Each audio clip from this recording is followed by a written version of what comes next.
Dunch Part 1. The Crash. The plate shattered against the hardwood floor of our dining room. I watched the porcelain fragments scatter like my carefully constructed life, each piece catching the afternoon light streaming through windows I'd spent 20 years paying for. Steve stood frozen in the doorway, his briefcase still in hand, his mouth forming words I couldn't hear over the ringing in my ears. "Get out!" I heard myself say. My voice sounded strange, detached, like it belonged to someone else entirely. "Get out of my house." He didn't move, just stood there, this man I'd shared a bed with for 2 decades, looking at me like I was the one who'd lost her mind. Maybe I had.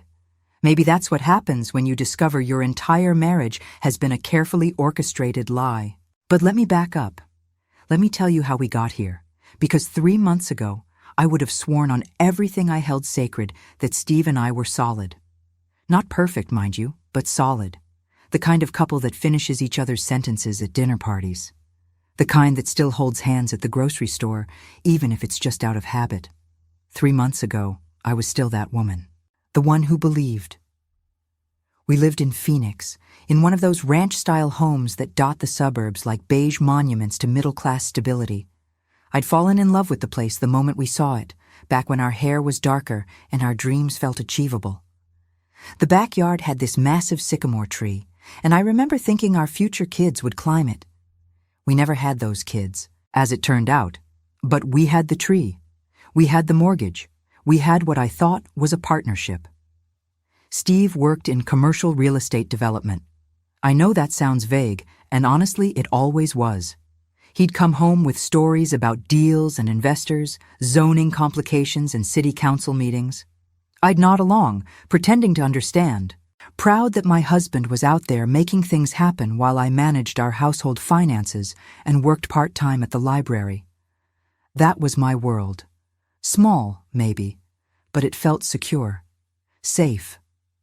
I remember the exact moment the first crack appeared, though I didn't recognize it at the time. We were having breakfast on a Sunday morning, sometime in early June. The AC was already humming because Phoenix in June is basically an oven, and Steve was scrolling through his phone while I read the paper. Old-fashioned, I know, but some habits stick. "We need to talk about the electric bill," I said, not looking up. "It's been creeping up." He made this noise, sort of a grunt, still focused on his screen. "Steve." "The electric bill. It was $270 last month. That's almost 50 more than usual." He finally looked at me, and there was this flash of something in his eyes. Irritation? Guilt? It was gone so fast I convinced myself I'd imagined it.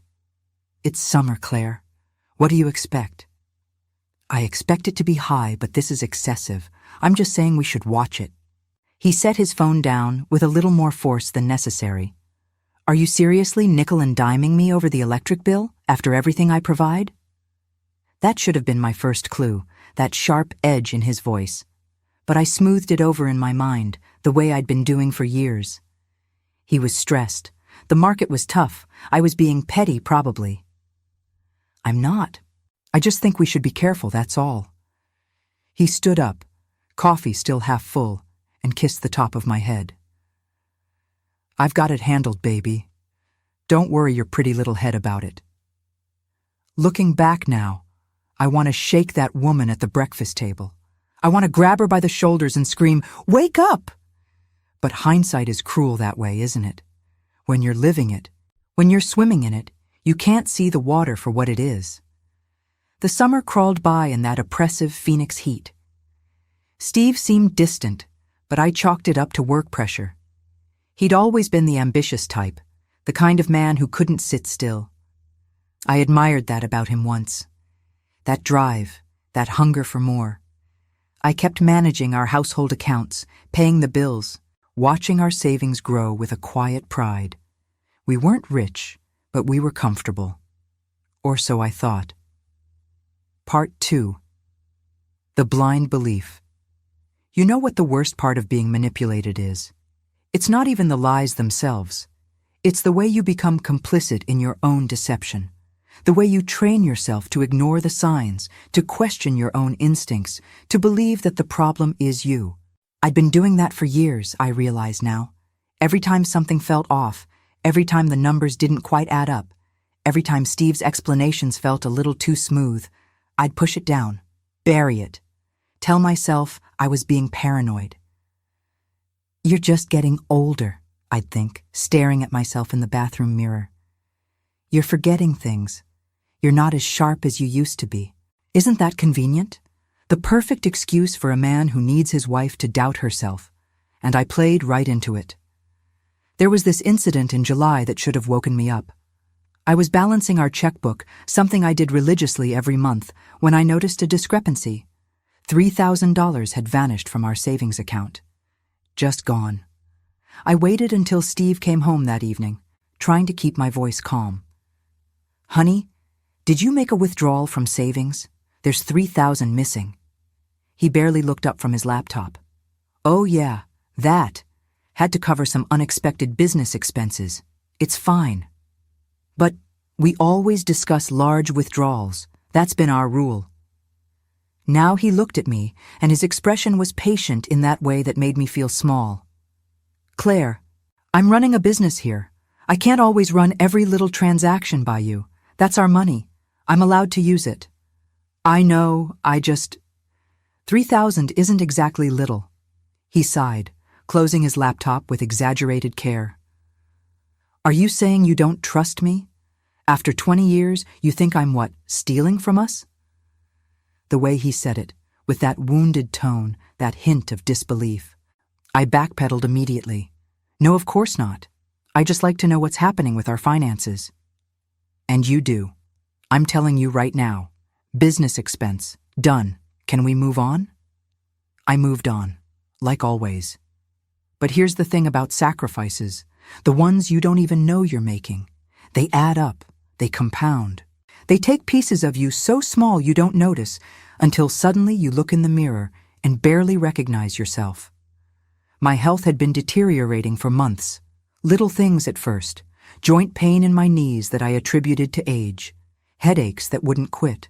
This exhaustion that lived in my bones, no matter how much I slept.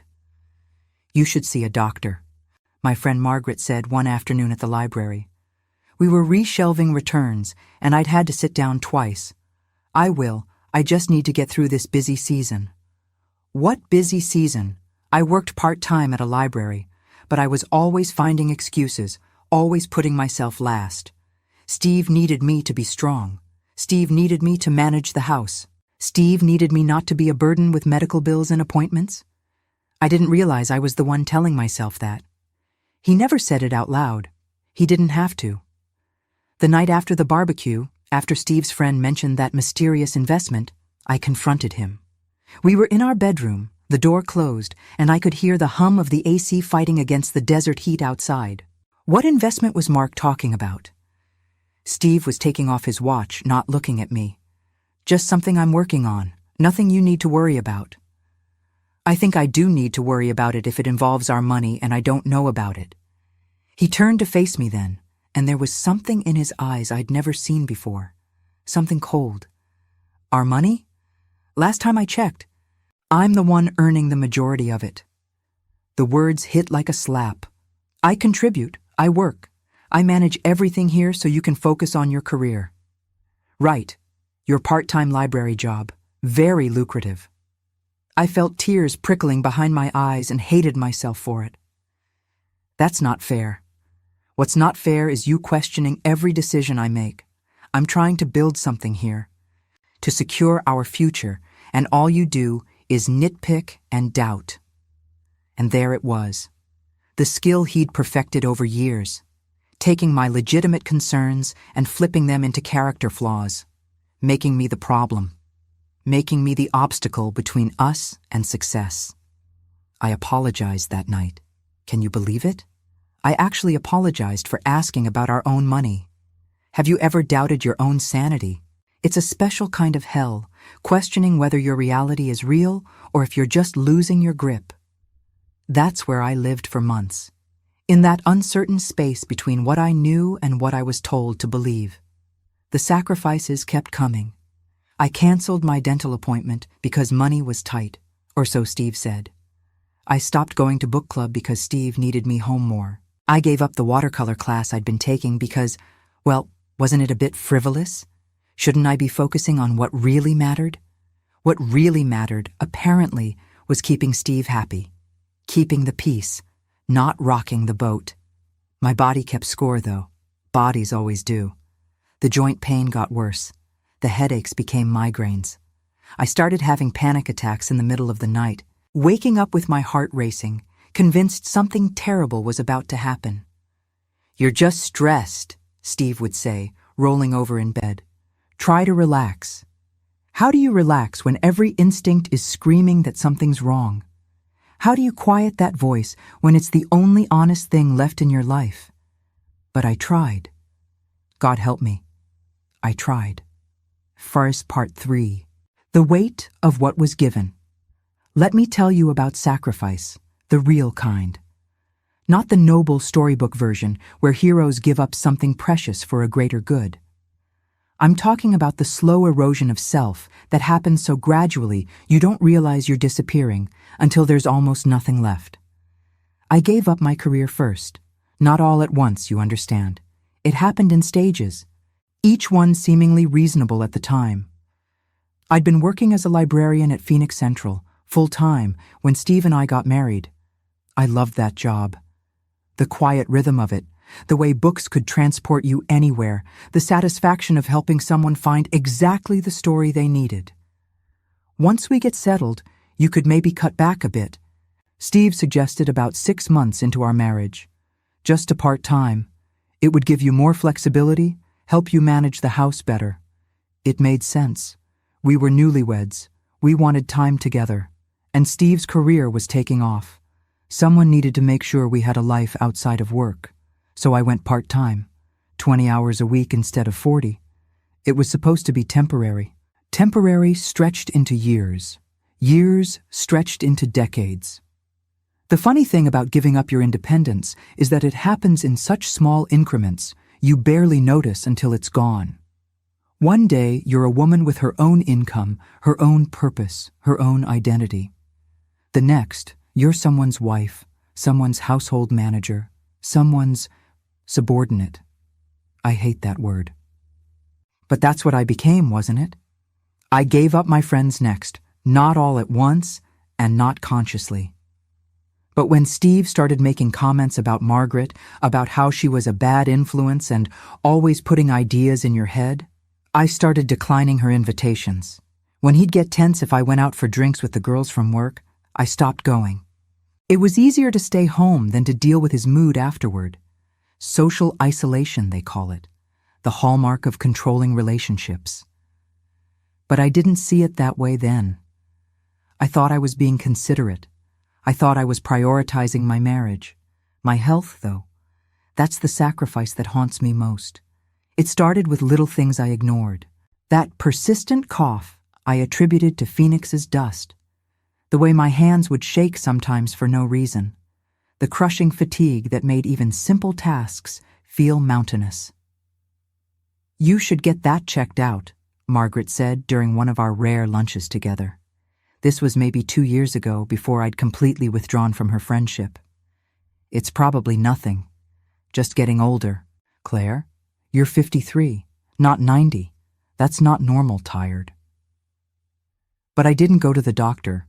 Steve had mentioned we needed to watch our expenses. Medical bills were expensive. I could tough it out. The joint pain got worse. My knees would ache so badly some mornings that getting out of bed felt like climbing a mountain. I'd hobble to the bathroom, pop some ibuprofen, and tell myself it was just arthritis. Normal wear and tear. The headaches evolved into migraines that would lay me out for days. I'd lie in our darkened bedroom, a cool cloth over my eyes, while Steve complained about dinner not being ready. "I don't feel well," I'd say. "You never feel well anymore," he'd respond. "Maybe you should exercise more. Take care of yourself." As if I wasn't trying. As if every day wasn't a battle against a body that felt like it was betraying me. Looking back, I can quantify what I lost. 20 years of career advancement. 20 years of retirement savings I could have built independently. 20 years of social connections that withered on the vine. 20 years of health concerns ignored until they became chronic conditions. But here's what really gets me. It's not just the years, it's the way I participated in my own diminishment, the way I convinced myself that my sacrifices were noble, necessary, proof of my love and commitment.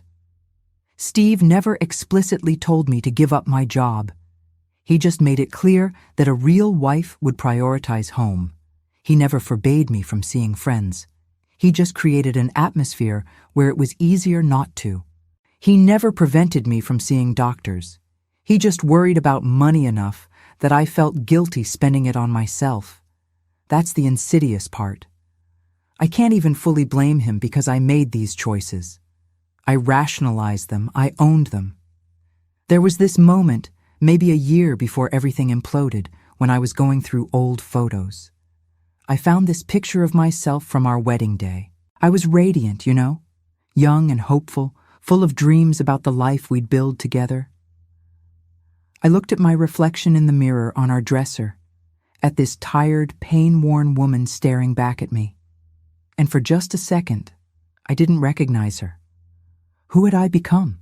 When did I lose myself so completely? But I pushed that thought away, like I pushed away so many uncomfortable truths.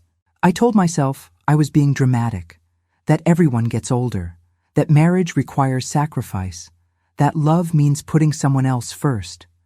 What I didn't understand then was the difference between sacrifice and self-destruction, between compromise and erasure, between partnership and subjugation. I was so busy being what I thought a good wife should be that I forgot to be a person. I forgot I mattered too. The medical studies I'd read about later confirmed what my body already knew. Chronic stress, the kind that comes from walking on eggshells in your own home, from constantly doubting yourself, from living in a state of perpetual anxiety. It destroys you, physically, measurably. Your cortisol levels spike and stay elevated. Your immune system weakens. Your cardiovascular health deteriorates. Your brain actually changes, the stress shrinking parts of it, impairing your memory and decision-making. I wasn't imagining my decline. My body was reacting to years of living in an environment that was slowly killing me, and I was the one who'd built that environment, brick by brick, sacrifice by sacrifice, rationalization by rationalization. That's what I can't forgive myself for. Not the years lost, not the opportunities missed, but the way I abandoned myself so completely, so thoroughly, that I almost forgot I was someone worth protecting. Almost. Her Part 4, The Unraveling. The barbecue at Mark and Jennifer's place was supposed to be casual. Just a few couples from Steve's business circle, some grilled burgers, cold beer sweating in the desert heat. I'd worn my good sundress, the blue one Steve liked, and spent 40 minutes on my makeup trying to hide the exhaustion that had become my constant companion. Jennifer had this beautiful backyard, all desert landscaping with those tall saguaros casting long shadows. I was standing by the pool, watching the sun glint off the water, when Mark approached with a beer in his hand. "Claire, how are you? Haven't seen you in ages." "Good, good. Keeping busy, you know." "I bet. Must be exciting, all these new investments Steve's been making. The man's got vision. I'll give him that." I felt my smile freeze on my face. Investments? Yeah, that development project in Scottsdale. Hell of a risk, but the payoff could be huge. Jennifer and I were thinking about getting in on it ourselves. The earth didn't literally shift beneath my feet, but it felt like it. The plate in my hand, the one with the burger I'd been too anxious to eat anyway, suddenly felt too heavy. "Excuse me for a second," I managed, and made my way to the bathroom. I locked the door and sat on the edge of the bathtub, trying to breathe. Development project in Scottsdale. How much money had he put into that? Our money. Money I knew nothing about.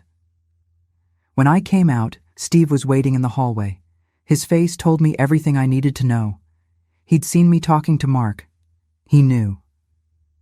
"We should go," he said quietly. The drive home was silent.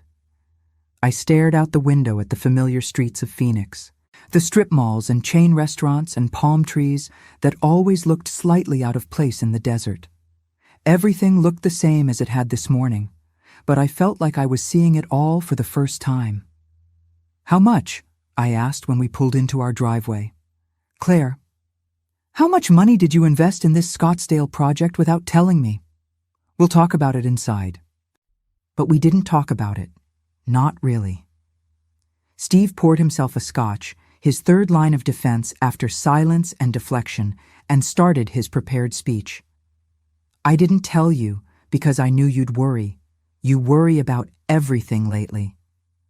That's our retirement money, Steve, our savings. How is that not something we discuss? It's an investment. Investments sometimes require quick decisions. I couldn't wait around for you to have one of your anxiety spirals about it." There it was again. My legitimate concerns reframed as my mental instability. My anxiety spirals. As if I was the problem. As if wanting to know about major financial decisions involving our joint assets was somehow irrational. But this time, something was different. Maybe it was the way Mark had said it so casually, like everyone knew about this investment except me. Maybe it was the accumulated weight of years of doubt finally reaching critical mass. Maybe I was just tired of being made to feel crazy. "I want to see our accounts," I said. Steve's expression shifted, just for a second, but I caught it. Fear. "What?" "Our accounts, our savings, our retirement, everything. I want to see them. You see them every month when you pay the bills. I see our checking account and our household expenses. I want to see everything else, the investments, the retirement accounts, all of it. This is ridiculous. You don't trust me now, after 20 years? I don't know what I trust anymore." He slammed his glass down on the counter. "Fine. Monday. I'll get you statements for everything. Happy?" But Monday came and went, and Tuesday, and Wednesday. "I'm waiting on some paperwork from the broker," Steve said each time I asked. "Can't you just log in online and print them? The system's down. Just be patient, Claire. Jesus." So I stopped asking, but I didn't stop thinking about it. I started investigating on my own, quietly. Our bank was downtown, a place I rarely went anymore since everything was online. But I wanted to talk to someone in person, to see our accounts with my own eyes. The young woman at the bank, Emily according to her name tag, was maybe 25. Bright smile, genuine warmth. She pulled up our accounts while I sat there, my hands twisted together in my lap. "Okay, Mrs. Patterson, I have your joint checking account here." "And our savings?" Her fingers flew over the keyboard. "Your savings account shows a balance of $3,200. The room tilted. That can't be right. We should have close to $80,000 in savings. Emily's expression changed, became more serious. "Let me check the transaction history." I watched her face as she scrolled, watched the subtle shift from professional courtesy to concern. "Mrs. Patterson, there have been multiple large withdrawals over the past 18 months, most of them in amounts just under $10,000. "Why under $10,000? "That's the reporting threshold for banks. Anything over that amount gets flagged and reported to the IRS. Something cold settled in my stomach. "How much total has been withdrawn?" She did the math, her young face grave. "Approximately $76,000. I couldn't breathe, couldn't think. $76,000. Gone. "Can you see where it went?" The withdrawals were all cashier's checks made out to various business entities. I can print you a complete transaction history if you'd like. I took the printout home with shaking hands, sat at our kitchen table, and went through it line by line. The pattern was clear once I knew what to look for. Regular withdrawals, carefully spaced, always just under the reporting threshold. The money had been flowing out of our accounts for over a year, and I'd never noticed because I only checked our household checking account. Steve had been systematically draining our savings while I worried about electric bills. That night, I couldn't sleep. I lay next to this man I'd shared a bed with for 20 years, this stranger who'd been stealing from us, and felt something inside me break. Not my heart. Hearts break clean. This was different. This was the shattering of every assumption I'd built my adult life on. When dawn came, gray and hot already, I was still staring at the ceiling, and I knew with absolute certainty that nothing would ever be the same again. Part 5. The Breaking Point. Have you ever had one of those moments where everything suddenly makes sense? Where all the scattered pieces of a puzzle you didn't even know you were solving suddenly snap into place? That's what happened to me 3 days after my visit to the bank. I was doing laundry, of all mundane things, going through Steve's pockets before throwing his pants in the wash, checking for receipts and loose change, something I'd done 1,000 times before without thinking. This time, I found a restaurant receipt tucked in his sport coat. Nothing unusual about that. Steve took clients to lunch all the time. Except this wasn't a business lunch. The bill was for 2 people at a steakhouse in Scottsdale, and the total was $247. For lunch. The date was last Thursday, the day Steve had texted me, saying he was too busy to meet for our usual Thursday dinner. Too busy. Right. I sat on the floor of our laundry room, holding that receipt, and felt something inside me finally, irreversibly snap. Not the discovery of potential infidelity. That was almost expected at this point. No. What broke me was the realization of how thoroughly I'd been played. How completely I'd been made a fool. The financial theft, the gaslighting, the isolation, the lies upon lies upon lies, and underneath it all, probably another woman, maybe more than one. Because why just betray me financially when you could make it a complete package? I started laughing. Right there on the laundry room floor, surrounded by dirty clothes and that damning receipt, I laughed until tears streamed down my face. The sound of it scared me a little. It wasn't a healthy laugh. It was the sound of something breaking. When Steve came home that evening, I was waiting in the living room. No dinner cooking, no warm greeting, just me sitting in the gathering dusk, the receipt on the coffee table between us. "Claire, why are you sitting in the dark?" I didn't answer, just pushed the receipt toward him. He picked it up, and I watched his face in the fading light. Watched him calculate his response, decide which lie would work best. It was a client lunch. "Really? What client?" "Tom Bradshaw, from the Henderson Project." "Tom Bradshaw is 65 years old and diabetic. He doesn't eat steak, and he certainly doesn't split a $200 lunch." Silence, the kind that fills up a room and presses against your skin. Fine, it wasn't Tom. It was someone else. Who? Does it matter? And there it was. Not even a good lie. Not even the effort to maintain the facade. Just deflection. Disrespect so casual it took my breath away. "Where's our money, Steve?" His jaw tightened. "I told you, it's invested." $76,000, gone. I went to the bank. I saw the records. For just a second, his mask slipped completely. I saw rage flash across his features, quickly replaced by that patient, condescending expression I'd come to know so well. "You went to the bank? Behind my back? It's my money too, our money, and you've been stealing it." "Stealing? I've been investing it, building our future, but you're too short-sighted to see that. Who were you with at that restaurant?" "That's none of your business." The words hung in the air between us. None of your business. After 20 years of marriage, after 2 decades of standing by him, supporting him, making myself smaller and smaller so he could expand. None of my business. Something must have shown on my face because he switched tactics, his expression softening. "Baby, I know you're upset. But you're not thinking clearly. You've been under so much stress lately. Maybe we should talk to your doctor about adjusting your medication." I wasn't on any medication, but that was his new angle. Make me doubt my sanity. Make this about my mental health rather than his betrayal. "Get out," I heard myself say. "What?" "Get out of this house, now." He laughed, actually laughed. "Claire, this is my house too. You can't just kick me out." "Watch me," But I couldn't. Legally, he was right. It was his house too, bought with money he'd earned, even if I'd contributed years of my life to maintaining it. Even if I'd sacrificed my career and my health and my self-worth to support his success. That night, he didn't leave. We existed in a cold war of silence. He slept in the guest room. I didn't sleep at all. The next morning, I called a lawyer. Margaret had given me a name years ago during one of our lunches when she'd gently suggested I might want to protect myself. I'd laughed it off then, not laughing now. I need to understand my options, I told the attorney over the phone.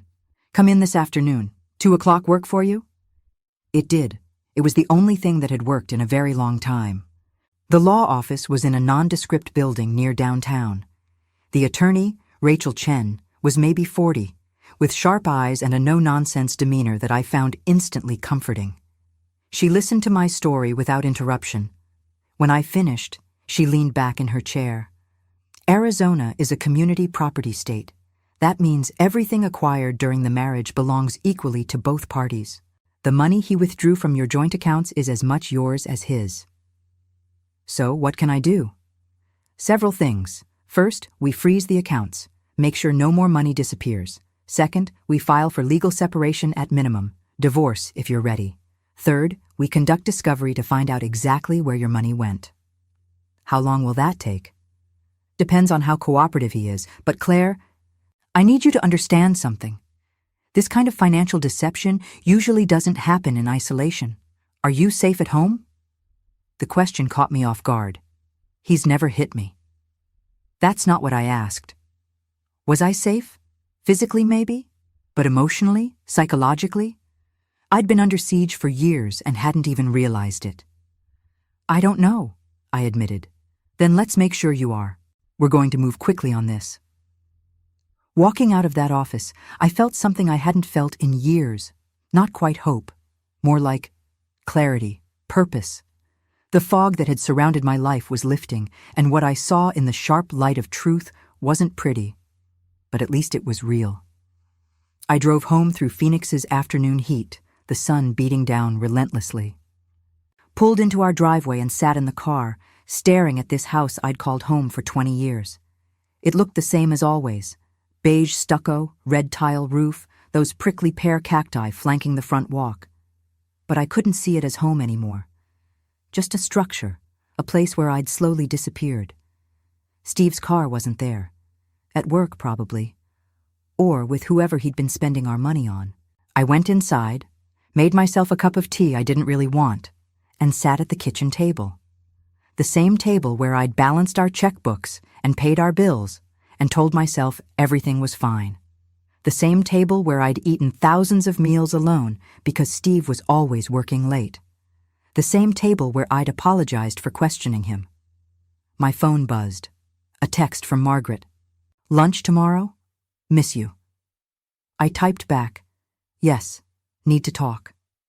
Because I was done being silent, done being small, done sacrificing myself for a man who saw me as nothing more than an accessory to his life, an inconvenience to be managed. The storm was coming. I could feel it building. And for the first time in longer than I could remember, I wasn't afraid of it. I was ready. Part 6. The hand-extended Margaret showed up at my door at 7 in the morning, 2 days after I'd texted her. I hadn't given her much detail, just said I needed help. That was enough for her. Tell me everything, she said, settling into my kitchen with the coffee I'd made. So I did. The whole sordid story spilled out of me, from the barbecue revelation to the bank visit to the restaurant receipt. She listened without interrupting, her expression darkening with each new detail. That son of a bitch, she said when I finished. Claire, I am so sorry. I knew something was wrong, but I had no idea it was this bad. I kept you away. I did this to myself. No. Her voice was sharp. You didn't do this. He did. This is manipulation 101. Isolate the victim. Make her doubt herself. Drain her resources. Classic financial abuse. Financial abuse. I'd never thought of it in those terms, but hearing Margaret say it made something click into place. I've already seen a lawyer, I said. "We're freezing the accounts today." "Good. What else do you need?" What else did I need? I looked at this woman who'd been my friend for over 15 years, who I'd pushed away because my husband's comfort mattered more than my own well-being, and felt tears prick my eyes. I need to not be alone in this. She reached across the table and squeezed my hand. "You're not. Not anymore." That afternoon, Rachel called. "The accounts are frozen. He's going to be pissed." "I know. Do you have somewhere safe you can stay tonight?" "I'm not leaving my house." "Then at least make sure your phone is charged and keep it with you. If he threatens you in any way, you call 911. Understand?" Steve came home at 6:30. I heard the garage door open, heard him come in through the kitchen. I was in the living room, had been sitting there for an hour, steeling myself. "Claire?" His voice was tight. "We need to talk." He appeared in the doorway, and I'd never seen him look quite like this. Fury barely contained beneath a veneer of control. "My cards were declined today, all of them. Care to explain?" "I froze our accounts." "You what?" "I froze them. You don't get to steal any more of our money." He crossed the room in 3 strides, and for a second I thought he might actually hit me. He didn't. Just loomed over me, his face red, veins standing out in his neck. "You had no right. I had every right. It's my money, too. You don't work. You don't contribute. That money is mine. I've worked every day of our marriage. I just didn't get paid for it. And now I'm going to. Rachel says in Arizona, everything's split 50-50 in a divorce." The word hung between us. Divorce. I'd said it out loud. He stumbled back like I'd hit him. "You're divorcing me over a misunderstanding?"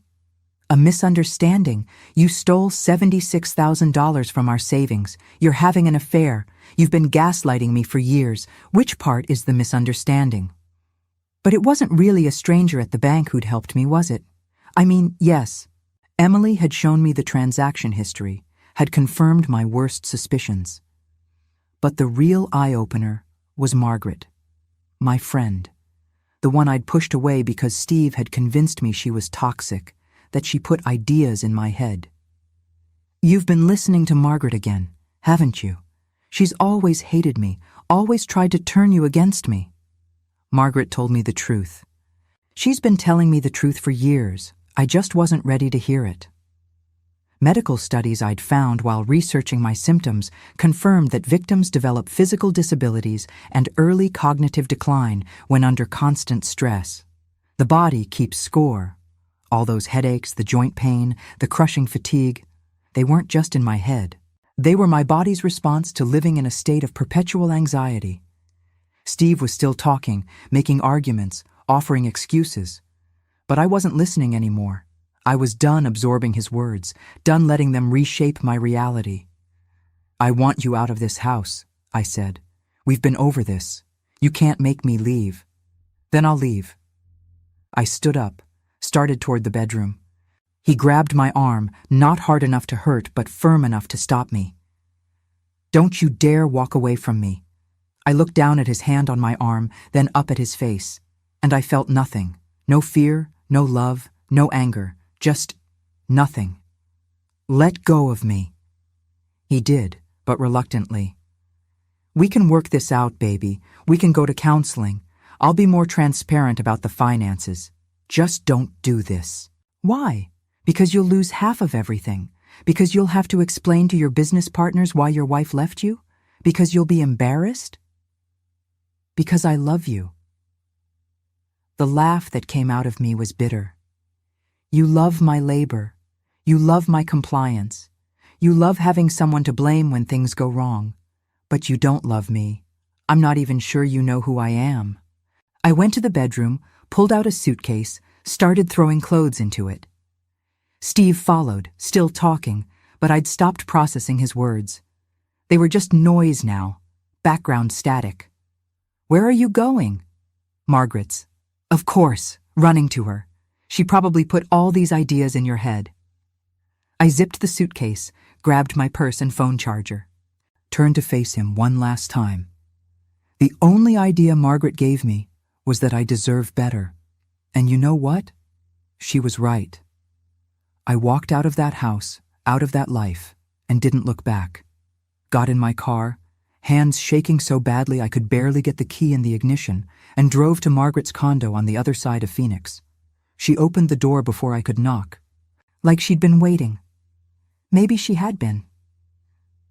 "Come here," she said, and pulled me into a hug. I stood there in her doorway, suitcase at my feet, and finally let myself cry. Not quiet, dignified tears.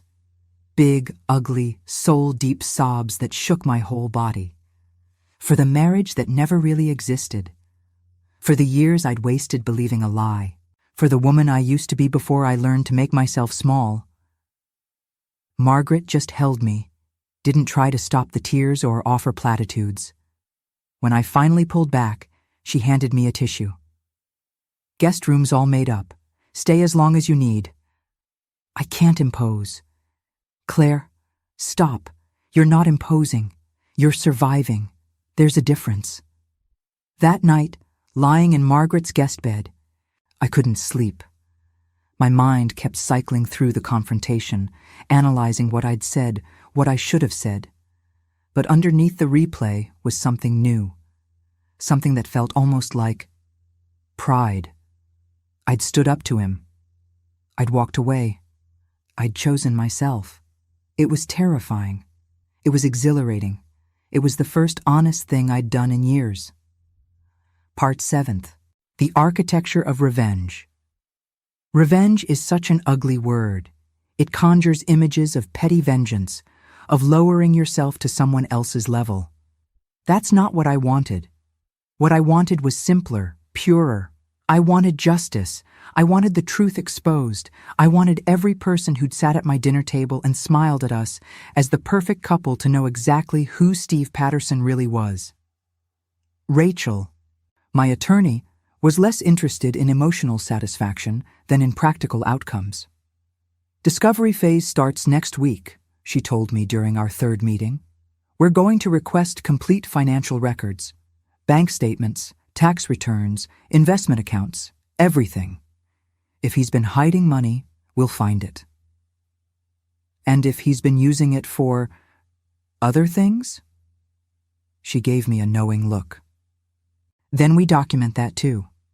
Infidelity doesn't affect property division in Arizona, but it's useful character evidence, especially if he spent marital assets on affairs." I was staying with Margaret still, had been for 2 weeks. Steve had called 63 times in the first 3 days alone. I'd blocked his number. He'd started emailing instead. Long, rambling messages that cycled between apologetic and accusatory. I stopped reading those too. What I did read was our financial history. Rachel had subpoenaed our bank records, and they painted a picture I hadn't fully grasped when Emily first showed me the withdrawals. This wasn't impulsive spending. This was methodical, calculated theft. The pattern went back 3 years. Small withdrawals at first, a few hundred here and there, then escalating, 2,000, 5,000, 9,900, always just under the reporting threshold. Over 3 years, he'd siphoned off nearly $120,000. "Where did it all go?" I asked Rachel. "That's what we're trying to find out. The cashier's checks were made out to various LLCs. Shell companies, probably. We're tracking them down." But I had my own investigation going. Margaret had a friend who worked in real estate, someone who owed her a favor. She ran a search for property purchases in Steve's name over the past 3 years. The condo in Scottsdale showed up first. Purchased 18 months ago for $300,000. Paid in cash. I stared at the listing photos on Margaret's laptop. Modern, sleek, all glass and steel. Nothing like our comfortable ranch house. This was a bachelor pad. This was where he'd built his other life. "Want to go see it?" Margaret asked. "Is that legal?" "It's a condo. We can walk through the lobby, maybe chat with the doorman." The doorman, a young guy named Carlos, was surprisingly chatty once Margaret slipped him a 20. "Mr. Patterson. Yeah, he's here most weekends. Nice guy. Always tips well." "Does he come alone?" Margaret asked, smooth as silk. Carlos hesitated, looking uncomfortable. "It's okay," I said. "I'm his wife, well, soon-to-be ex-wife." His expression shifted to sympathy. "There's a woman, blonde, late 30s maybe. She's here a lot." There it was.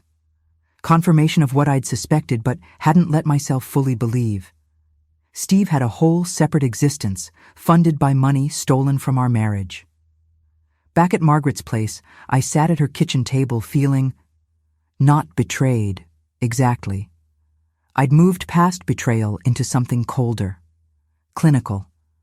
I was documenting evidence now, building a case. "What do you want to happen here?" Margaret asked gently. "I want him to lose everything he stole from me, everything he built on my sacrifice.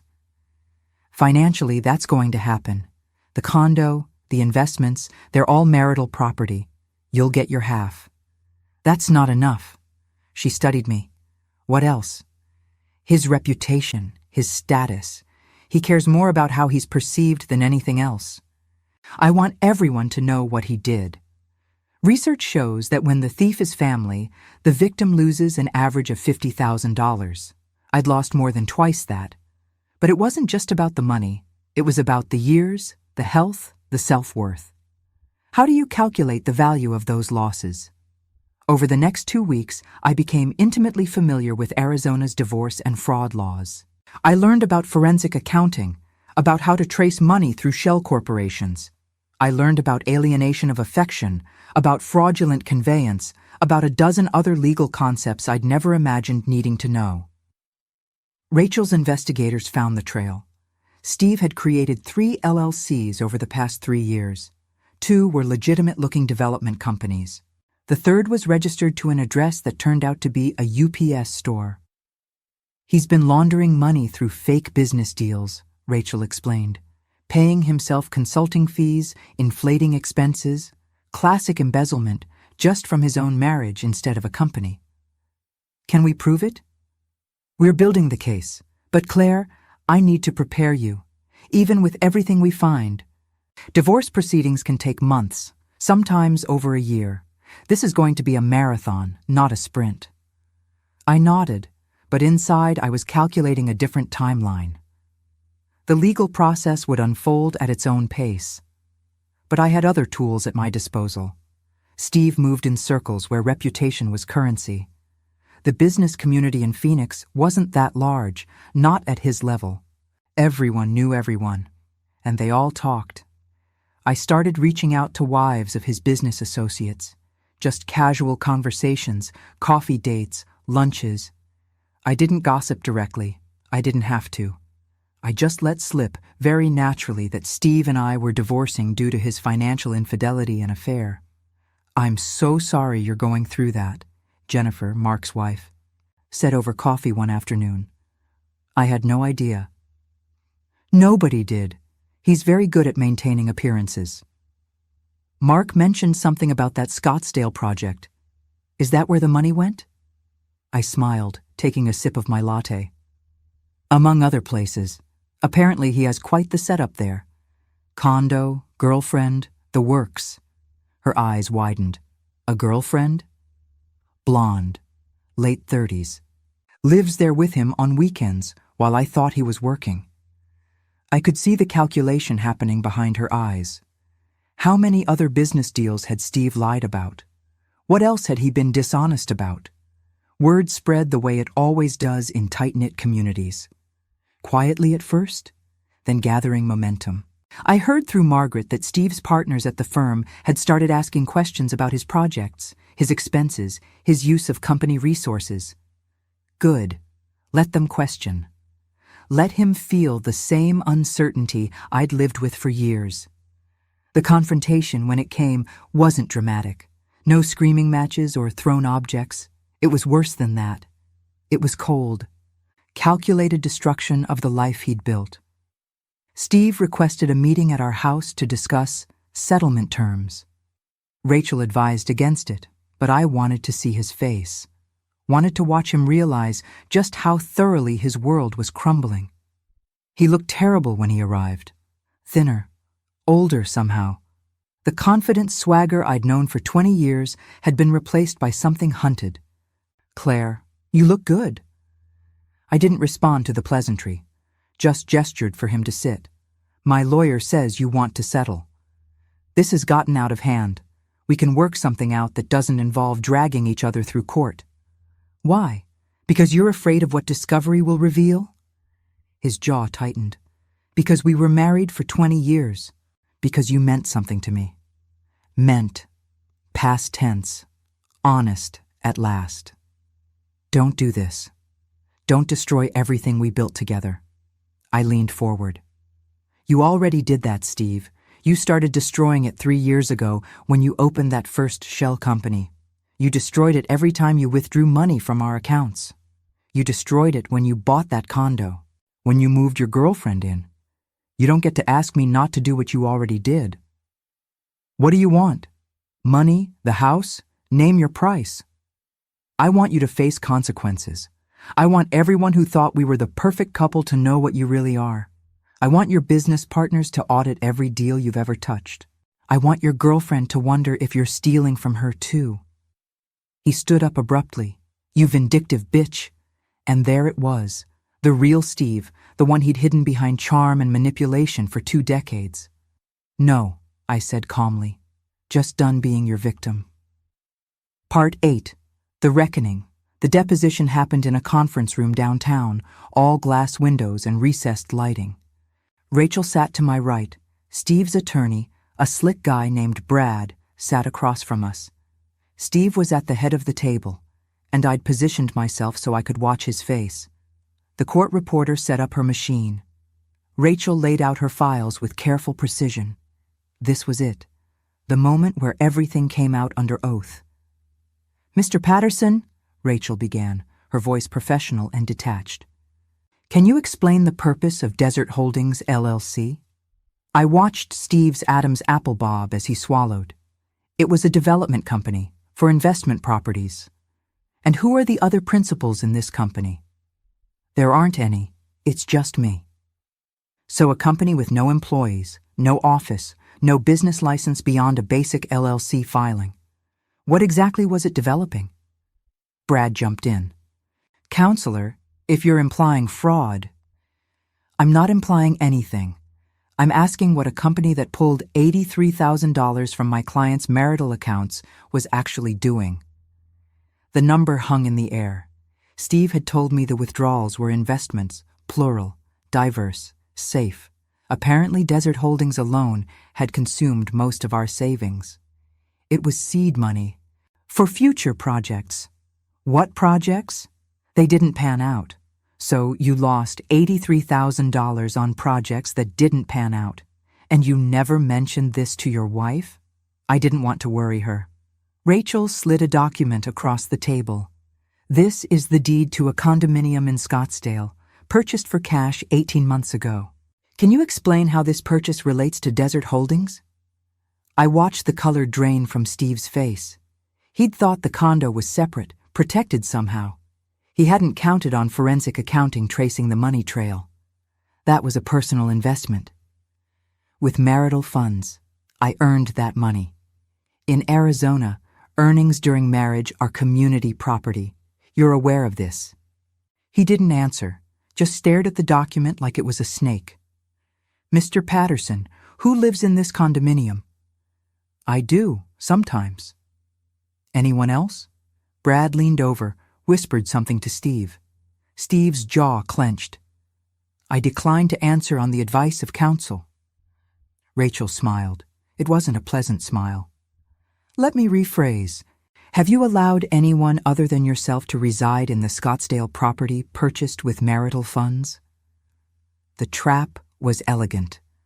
If he admitted to the girlfriend, it established he'd been using our money to support an affair. If he denied it, we had the doorman's testimony waiting in reserve. A friend stays there occasionally. This friend. Do they contribute to the mortgage or utilities? There is no mortgage. I bought it outright. With the $83,000 from Desert Holdings, it's more complicated than that. But it wasn't. That was the beauty of the paper trail. Money had flowed from our joint account to Desert Holdings to the condo purchase. Clean, traceable, undeniable. The deposition lasted 4 hours. By the end, Steve looked like he'd aged a decade. Every financial move he'd made over the past 3 years was laid out in excruciating detail. The shell companies, the cash withdrawals, the condo, all of it documented, time-stamped, irrefutable. When we broke for the day, I followed Rachel into the hallway. How did we do? We destroyed him. His attorney knows it too. I'd be shocked if they don't come back with a settlement offer within a week. She was right. 3 days later, Brad called with terms. Steve would keep his business interests but pay me a lump sum of $200,000 plus half the value of our house. I'd get my portion of his retirement accounts. The condo would be sold and proceeds split. It's generous, Rachel said when we reviewed the offer. More than we'd likely get from a judge.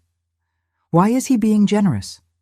Because the alternative is a trial where all of this becomes public record. His business partners are already circling. A trial would finish him. I thought about it. Thought about Steve sitting in that deposition chair, watching his carefully constructed lies collapse. Thought about him explaining to his girlfriend why they'd have to sell the love nest. Thought about him writing me a check for $200,000, knowing it was only a fraction of what his deception had actually cost me. Counter with $250, I said. Claire, $250 plus the house. He can keep the condo and his shell companies and whatever else he's hidden. But I want him to know that I know. I want him to remember every time he writes a check that he got caught. Rachel made the counteroffer. Brad came back at $225. We settled at $235. The day the divorce was finalized, I sat in the courthouse wearing my blue dress. The same one I'd worn to that barbecue where this all started. Steve was on the other side of the courtroom with Brad. We didn't make eye contact. The judge signed the papers. 20 years of marriage dissolved in 15 minutes of legal procedure. I felt not sad exactly, more like unburdened, like I'd been carrying something heavy for so long I'd forgotten what it felt like to stand up straight. Outside the courthouse, Rachel shook my hand. You did good in there. Did I? You protected yourself. You got compensation for what was taken from you, and you made sure he faces consequences. That's about as close to justice as the system gets. I drove to our house, the one that was solely mine now as part of the settlement. Steve had already moved out, taking his clothes and his golf clubs and his sense of entitlement with him. The place felt empty, but also clean. Like after you scrub away mold and can finally breathe. Margaret met me there with champagne, real champagne, not the cheap stuff. To freedom, she said, raising her glass. To survival. We clinked glasses in my newly empty living room, and I felt something unfamiliar. It took me a minute to recognize it. Hope. Not the naive hope I'd had as a young bride, believing love conquered all. This was something sharper, harder, the hope that comes from knowing you can survive the worst someone can do to you and come out the other side. Steve called that night. I almost didn't answer, but curiosity got the better of me. Claire, Steve, I wanted to say I'm sorry for everything. I waited, wondering if there was more. There wasn't, just those empty words again, the kind he'd been offering me for years. Do you know what the saddest part is? I said. I don't think you even know what you're apologizing for. You're sorry you got caught. Sorry you have to pay. Sorry your reputation is damaged. But you're not actually sorry for what you did to me. That's not fair. Fair. You want to talk about fair? I gave you 20 years. I gave you my career, my health, my self-respect, and you gave me lies and theft and betrayal. So no, Steve, fair doesn't even begin to cover it. I hung up before he could respond, blocked his number, again and finally. Margaret stayed with me that night. Both of us camped out in my living room like teenagers at a sleepover. We talked about everything and nothing, made plans for my future that didn't include accommodating someone else's needs. "What do you want to do now?" she asked around midnight. "I don't know. Isn't that amazing? I have no idea what I want, and that feels like the most liberating thing in the world." She smiled. "Welcome back, Claire. I've missed you." "I've missed me too." Outside, Phoenix sprawled under a blanket of city lights.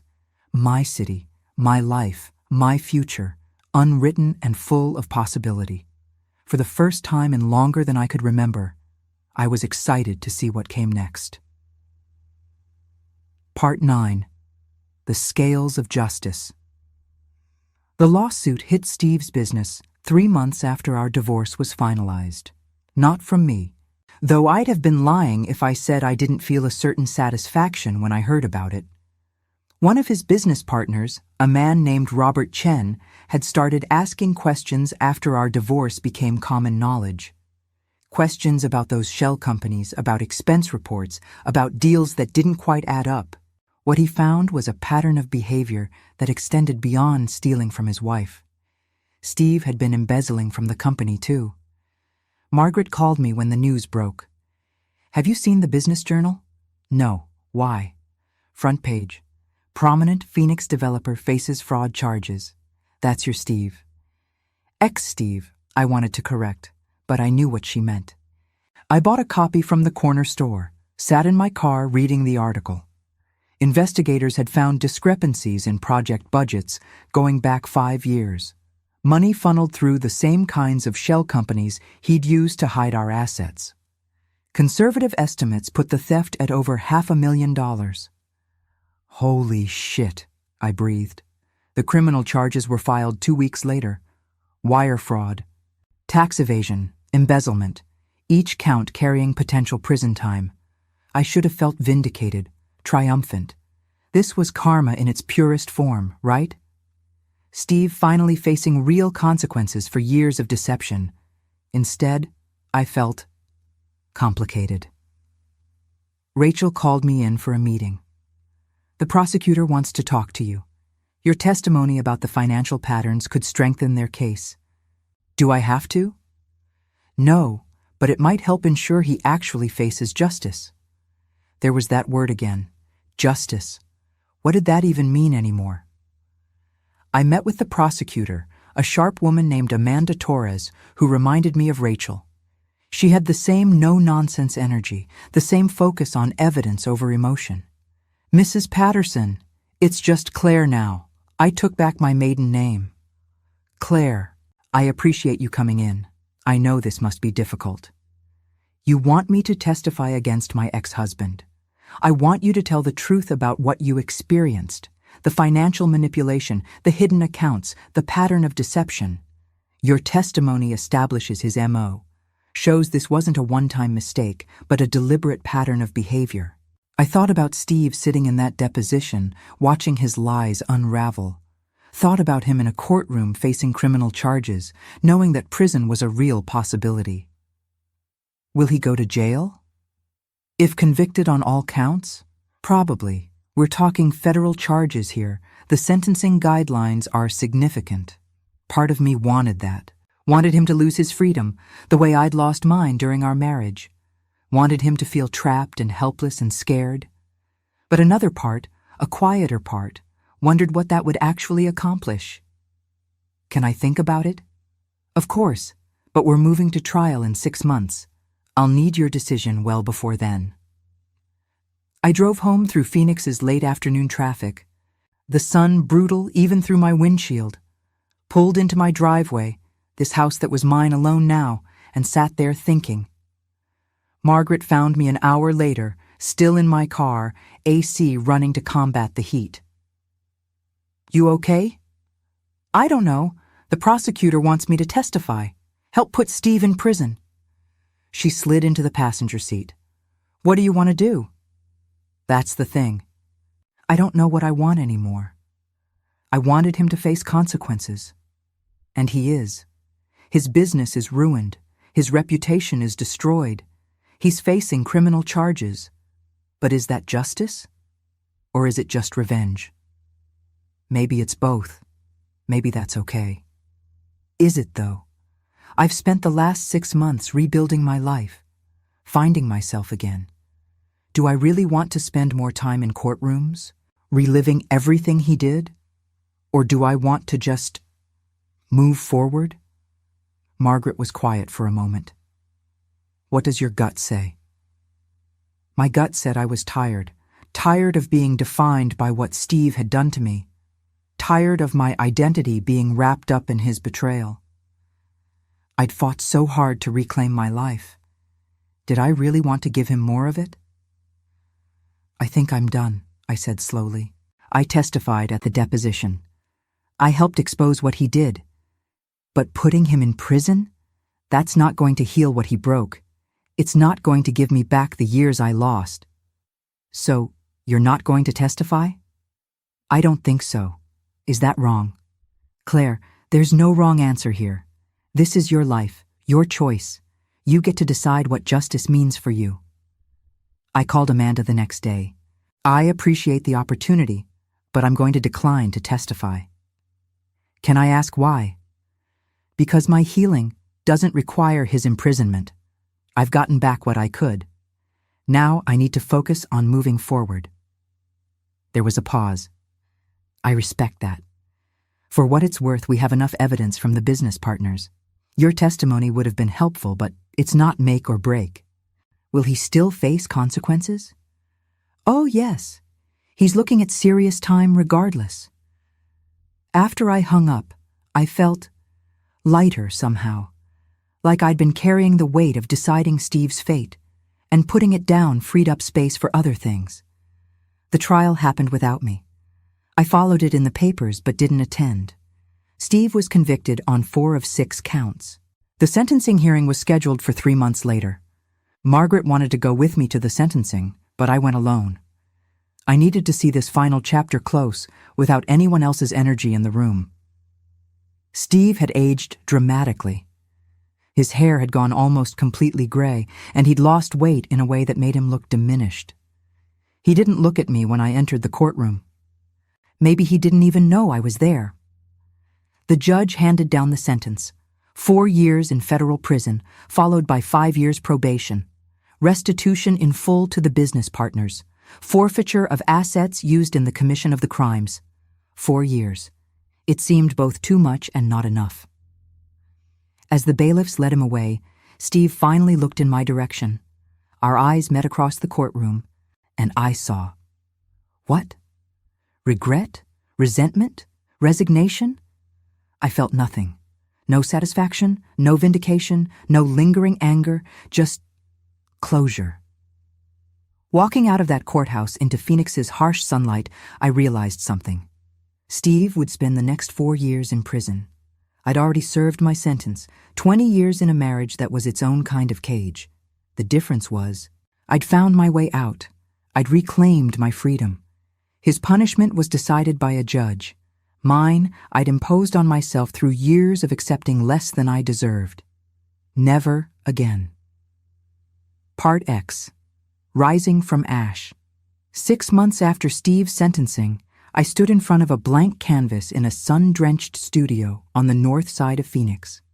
My hands were stained with acrylic paint, ultramarine blue and cadmium yellow drying on my fingers. The smell of linseed oil and turpentine filled the air, and I'd never felt more alive. I'd found the art studio by accident, driving through an unfamiliar neighborhood trying to get lost. Strange goal, maybe, but after years of knowing exactly where I was supposed to be every moment, getting lost felt like freedom. The studio was in a converted warehouse, windows running floor to ceiling, light pouring in like liquid gold. A sign on the door said, "Open Studio, all welcome." I walked in with no plan, no expectation, just walked in. The instructor, a woman named Diane who had to be pushing 70, took one look at me and smiled. "First time? Is it that obvious? You have that hungry look. Like you've been starving and just remembered what food tastes like." She set me up with brushes, paints, and a canvas. "Don't think, just feel. put color where it wants to go. I'd expected to feel foolish, to freeze up, to prove to myself that I had no talent for this. Instead, something inside me cracked open. I painted for 3 hours straight, lost in the movement of brush on canvas, the way colors blended and shifted and created something new. When I finally stepped back, I'd created something I couldn't quite name. Abstract shapes in blues and golds, with slashes of red that might have been anger or passion or just life. Raw, unfiltered life. "That's extraordinary," Diane said, appearing at my shoulder. "You've got real talent." "I've never painted before. Not like this. Even better, no bad habits to unlearn. Will you come back?" I did. Every Tuesday and Thursday morning, then adding Sunday afternoons. My house slowly filled with canvases, each one a chapter in a conversation I was having with myself through color and form. Margaret noticed the change before I did. We were having lunch at our usual spot, a cafe downtown with good coffee and better gossip. "You look different," she said, studying me over her salad. "Different how?" "Lighter, like you've been carrying something heavy and finally put it down." She was right. The chronic pain that had plagued me for years had started to ease. My headaches were less frequent. I was sleeping through the night for the first time in forever. It was like my body had been holding Steve's betrayal in my cells, and now that he was gone, it could finally start to heal. I'd started seeing a therapist too, a recommendation from Rachel. Dr. Sarah Kim specialized in trauma recovery, and she helped me understand something crucial. What I'd experienced wasn't just divorce. It was abuse.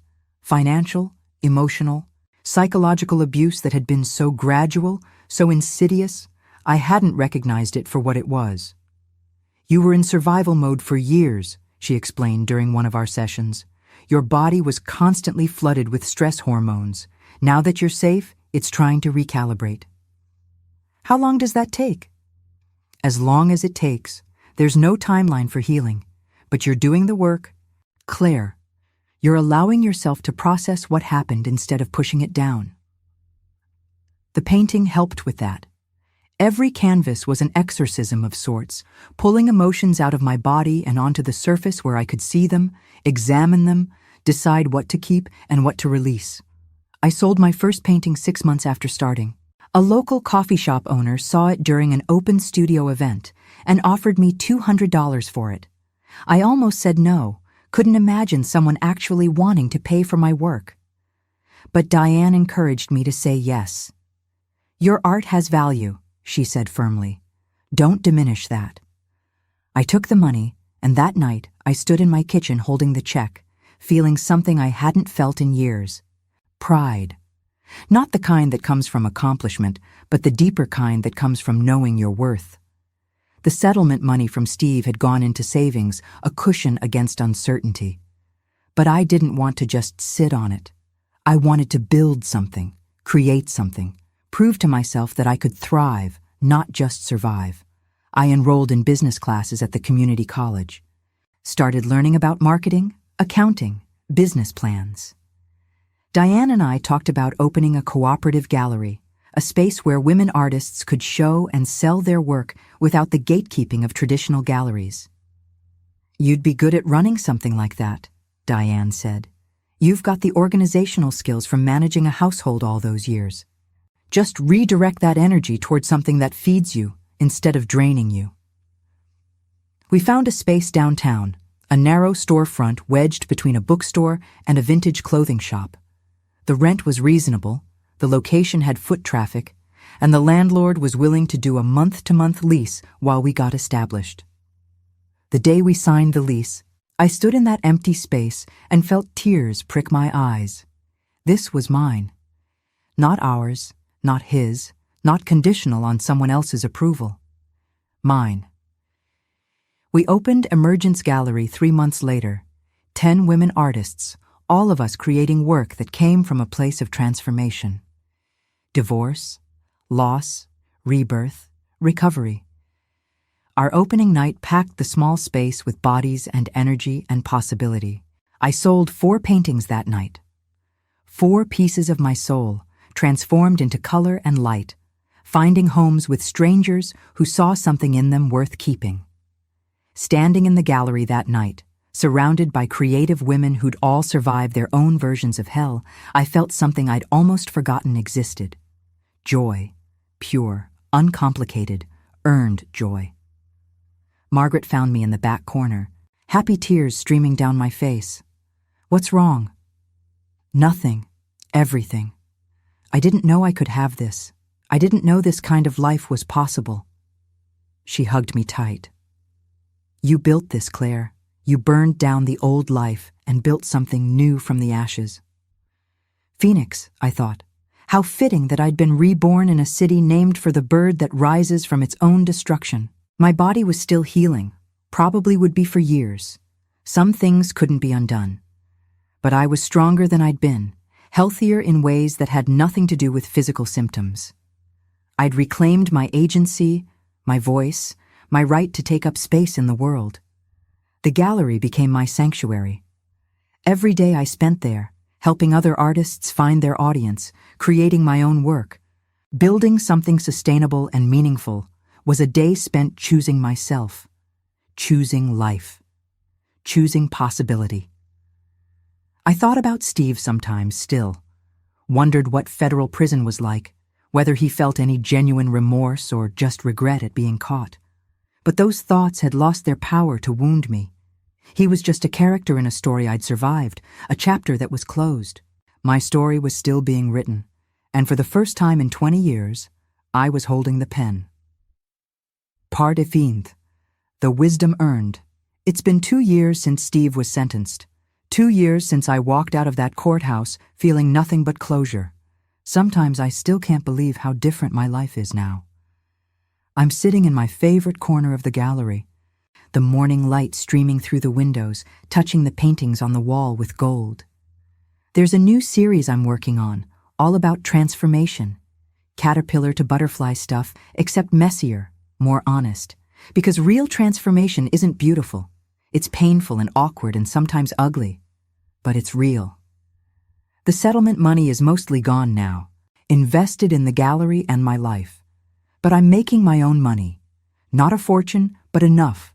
Enough to pay my bills, enough to save a little, enough to prove to myself that I can stand on my own 2 feet. My health has improved dramatically. The joint pain that plagued me for years, gone. The migraines, rare now. Turns out when you remove the source of chronic stress, your body can actually heal. Who knew? I bought a house. Not the one Steve and I shared. I sold that. Something smaller, a casita on the east side with a backyard full of Palo Verde trees. It's mine. Just mine. No shared history, no ghosts, no memories of who I used to be. Margaret comes over most Sunday mornings. We sit on my patio with coffee and watch the sunrise paint the desert in impossible colors. Last Sunday, she asked me if I was happy. "Yeah," I said, surprised by how true it was. "I think I am." "No regrets? About leaving Steve?" "God, no. About the years I lost believing his lies?" I paused, thinking about it. I wish I'd woken up sooner, but regret implies I'd go back and change it, and I don't think I would. Everything I learned, everything I survived, it made me who I am now, and I like who I am now. The gallery is thriving. We've expanded to include workshops, teaching other women to find their voice through art. I teach a class on Tuesday nights called Painting Through Pain. It's always full. Last month, a woman came in who reminded me so much of myself 2 years ago. That haunted look, the way she flinched when her phone rang, the careful way she counted out money at the register like every dollar was accounted for somewhere else. I pulled her aside after class. "Are you okay?" She started crying right there in the gallery. "I don't know. I think my husband is stealing from me, but every time I bring it up, he makes me feel crazy." And there it was. The reason I've been telling you this whole messy story. Because she's not alone. I wasn't alone. You might not be alone.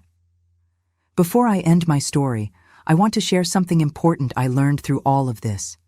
Something I wish someone had taught me before I spent 20 years in a marriage that was slowly killing me. Financial infidelity is real, and it's more common than you think. When money gets hidden, stolen, or spent without mutual consent in a relationship, it's not just about dollars and cents.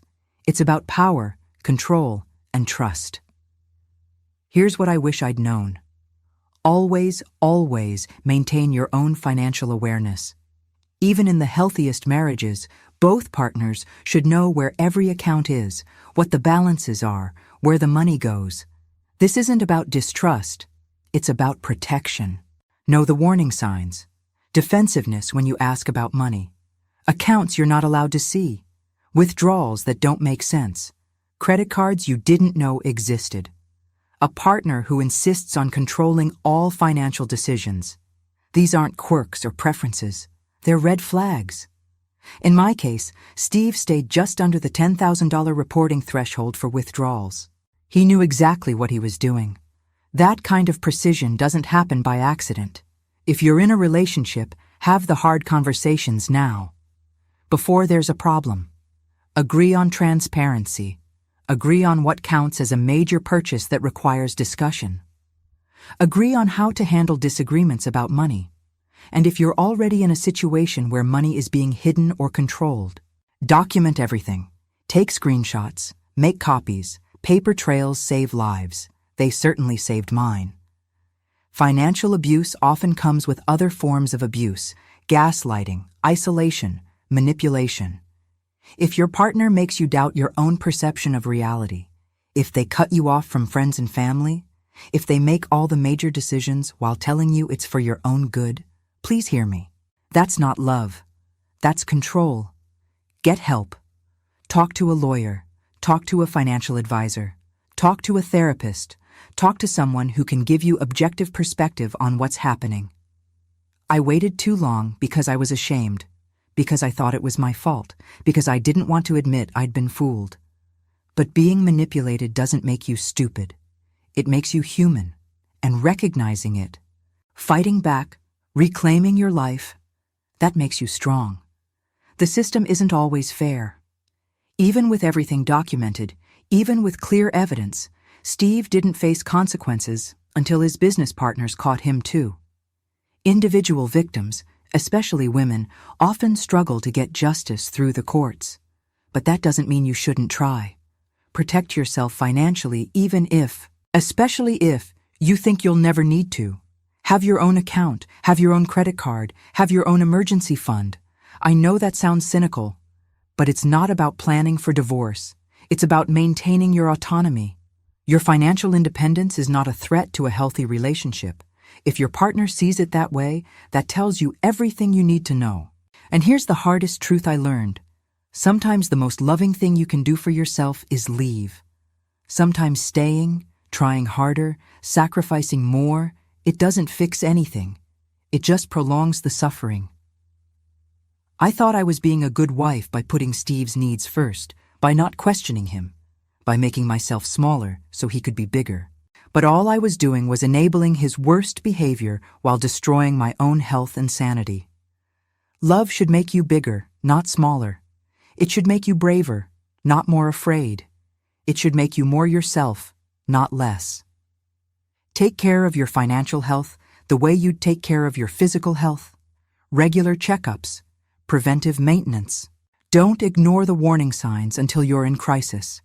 And if you're reading this or listening to this and recognizing yourself in my story, please know that it's not too late.